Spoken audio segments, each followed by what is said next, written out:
Pertanyaan berikut dari Bapak Melki. Kalau boleh tanya, apakah dasar Alkitabiahnya dari persepuluhan dalam zaman jemaat Kristen Apostolik? Silakan pendeta. Baiklah, terima kasih. Pertanyaannya adalah apakah dasar Alkitabiahnya dari persepuluhan dalam zaman jemaat Kristen Apostolik?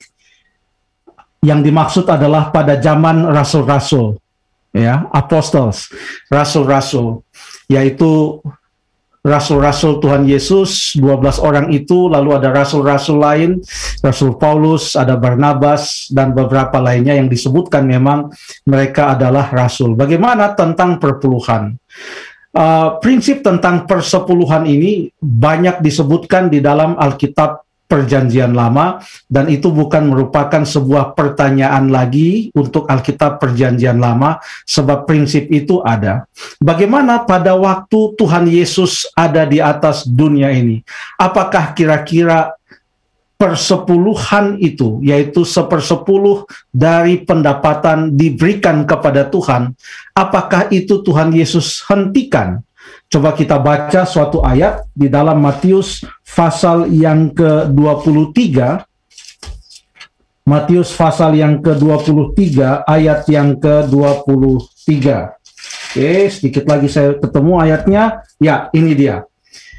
Tuhan Yesus berkata, "Celakalah kamu, hai ahli-ahli Taurat dan orang-orang Farisi, hai kamu orang-orang munafik, sebab persepuluhan dari selasih, adas manis, dan jintan kamu bayar, tetapi yang terpenting dalam hukum Taurat kamu abaikan, yaitu keadilan dan belas kasihan dan kesetiaan. Yang satu harus dilakukan dan yang lain jangan diabaikan." Apa yang Tuhan Yesus maksudkan dengan yang satu harus dilakukan, yang lain jangan diabaikan? Yesus mulai dengan berbicara tentang persepuluhan, lalu ia berbicara tentang belas kasihan, keadilan, dan kesetiaan. Jadi waktu Tuhan Yesus katakan yang satu harus dilakukan, itu ia berbicara tentang persepuluhan. Dia katakan yang satu harus dilakukan. Dia tidak katakan yang satu kalau boleh dilakukan. Ia katakan yang satu harus dilakukan. Itu adalah persepuluhan. Lalu kemudian yang lain jangan diabaikan. Yang lain jangan diabaikan. Ini adalah ajaran Tuhan Yesus. Dia mengajar, dan pada waktu ia mengajar, murid-muridnya mendengar. Setelah Yesus mati, bangkit, dan dia akan segera naik kembali ke sorga, ia katakan kepada murid-muridnya, masih di dalam Injil Matius juga, kita baca dalam Matius pasal yang ke-28, ayat yang ke-19 dan 20, "Karena itu pergilah, jadikanlah semua bangsa muridku, dan baptislah mereka dalam nama Bapa dan Anak dan Roh Kudus." Perhatikan ayat yang ke-20. "Dan ajarlah mereka melakukan segala sesuatu yang telah kuperintahkan kepadamu." Yesus katakan kepada murid-muridnya, ajarlah mereka untuk melakukan segala sesuatu yang telah kuperintahkan kepadamu, yang telah kuajarkan kepadamu. Dan di dalam pengajarannya, salah satu Tuhan Yesus katakan, sudah kita baca tadi, di dalam Matius pasal yang ke-23 ayat 23, Yang satu harus dilakukan, itu adalah persepuluhan, dan yang lain jangan diabaikan, adalah belas kasihan, lalu kemudian kesetiaan, dan keadilan. Itu adalah ajaran Yesus. Tidak heran, walaupun tidak disebutkan secara eksplisit, tetapi murid-muridnya mengajarkan apa yang Tuhan Yesus ajarkan setelah Tuhan Yesus naik ke sorga. Kalau persepuluhan itu juga adalah ajaran Yesus, maka itu pun harus diajarkan oleh murid-muridnya.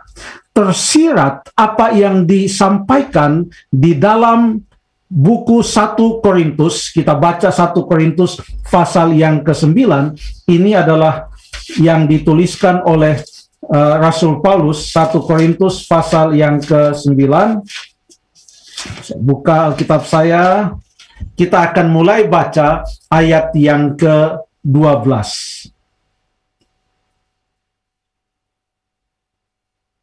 Tetapi kami, saya baca ayat 12. Kalau orang lain mempunyai hak untuk mengharapkan hal itu daripada kamu, bukankah kami mempunyai hak yang lebih besar? Tetapi kami tidak mempergunakan hak itu, sebaliknya kami menanggung segala sesuatu, supaya jangan kami mengadakan rintangan bagi pemberitaan Injil Kristus. Ini Paulus katakan, ayat 13 dan 14, tidak tahukah kamu bahwa mereka yang melayani dalam tempat kudus mendapat penghidupannya dari tempat kudus itu, dan bahwa mereka yang melayani mezbah mendapat bahagian mereka dari mezbah itu, yang menunjuk kepada apa yang dilakukan oleh imam-imam dalam perjanjian lama. Lalu ia samakan itu dengan apa yang dilakukan oleh rasul-rasul di dalam zaman Alkitab perjanjian baru. Demikian pula Tuhan telah menetapkan. Ini Paulus katakan, Tuhan telah menetapkan. Ini suatu ketetapan bahwa mereka yang memberitakan Injil, ia merujuk kepada dirinya, Barnabas, rasul-rasul yang lain, harus hidup dari pemberitaan Injil itu. Dan ini menunjuk kepada bagaimana persepuluhan itu ditujukan atau digunakan seperti yang diatur di dalam Alkitab. Dengan demikian, maka di dalam zaman Tuhan Yesus, persepuluhan itu diajarkan, lalu Tuhan Yesus meminta kepada rasul-rasulnya untuk mengajarkan segala sesuatu yang ia ajarkan, dan ada petunjuk di dalam Alkitab perjanjian baru bahwa prinsip itu tetap berlaku, di mana persepuluhan diberikan kepada